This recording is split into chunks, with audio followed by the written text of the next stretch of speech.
Eh bien, bonjour à tous les amis, c'est Anatole, on se retrouve aujourd'hui pour une petite vidéo aéronautique.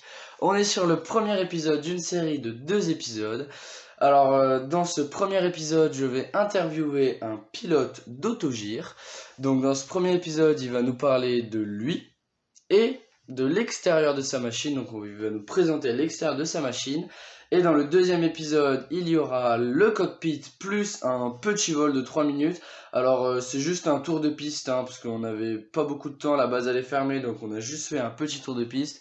Mais c'est pour que vous voyez un petit peu ce que ça donne, parce que bon, la machine est sans porte, enfin, c'est assez impressionnant, c'est marrant. Aussi, je voulais vous remercier énormément pour tous vos retours sur mes dernières vidéos. Franchement, vous me faites trop plaisir. Là, on a passé les 97 abonnés, donc c'est vraiment trop cool. Ce serait vraiment bien qu'on passe les 100 abonnés à la fin de l'année. Donc, eh bien, n'hésitez pas à vous abonner, à lâcher un petit pouce bleu, un petit commentaire, à partager la vidéo, à parler de cette chaîne YouTube à vos proches. Eh bien, moi, je vous salue les amis, c'était Natfly. Ciao! Alors, eh bien, bonjour Eric, bienvenue sur la chaîne de Natfly. Donc toi, tu es pilote d'autogire à la base ULM de Toreil. Donc, je vais te poser la première question. Comment est-ce que tu es devenu pilote? Alors, je suis devenu pilote. Tout remonte à ma plus jeune enfance. J'avais 11 ans. J'ai vu voler un autogire dans un meeting aérien. Et je me suis dit un jour, je serai pilote.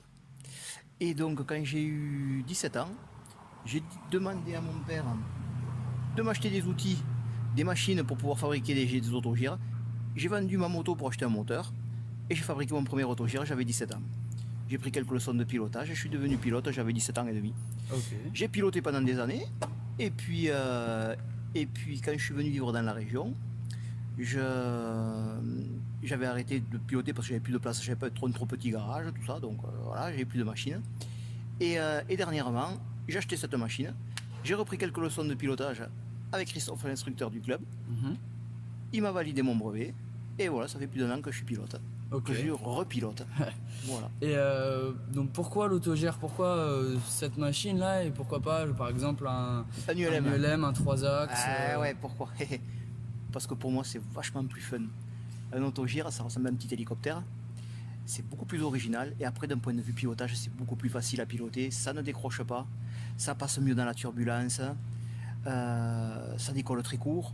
Ça résiste. Il n'y a pas de souci avec le vent. Et ça atterrit très court. Voilà. Ok. Un autogire, c'est un DTA, modèle Giro.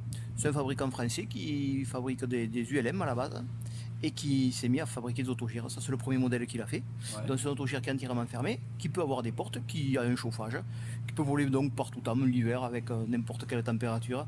Voilà, donc c'est une machine qui est très stable, qui est un petit peu lourde, mais qui vole très bien et qui est très agréable à piloter. Voilà. Ok. Alors donc on va vous présenter l'extérieur de l'autogire pour un premier temps. Donc c'est cet autogire, pardon. Est-ce que tu peux nous redire le modèle, s'il te plaît? Alors, c'est un DTA modèle, le fabricant c'est un DTA, et Ouais. le modèle Giro. Ok. C'est un autogire entièrement fermé, Oui. qui est équipé d'un moteur Rotax 912 de 100 chevaux, Ok. 4 temps, qui est assez économique et qui est très fiable, réputé pour sa fiabilité. Voilà, donc c'est un autogire qui est biplace, Ouais. Comme on peut le voir qui ici. qui peut emporter pratiquement 65-70 litres d'essence et qui est équipé d'un tableau de bord entièrement complet pour avoir toutes les informations sur le moteur, sur la navigation, sur les températures. Voilà. On est sur une hélice Tripal Flash 2, c'est ça? C'est une Flash 2 tout en carbone, Ouais. qui est réglable au sol. Actuellement, ce qui se dit, c'est la référence dans les hélices Tripal. Ok. Voilà. On a un empennage donc qui est quand même assez gros. Voilà. Tout Donc, en carbone aussi. Un empennage tout en carbone qui est assez gros pour compenser justement le carénage du châssis, quoi, qui est assez gros aussi. Donc pour que l'engin puisse être maniable, il faut compenser avec un gros empennage.